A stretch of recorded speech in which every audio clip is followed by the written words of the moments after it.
Ayun na nga mga idol.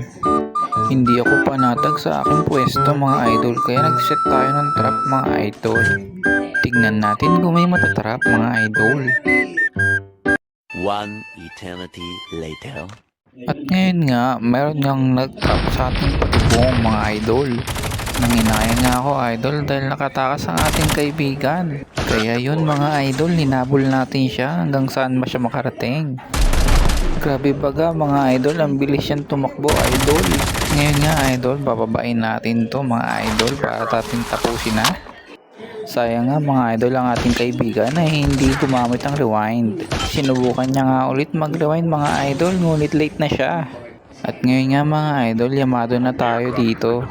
Magsiset na lang ako ng trap dito mga idol at tapos na tong laban na to. Ngayon nga idol, na-corner na natin siya at wala na siyang magagawa kundi bumalik ng lobby.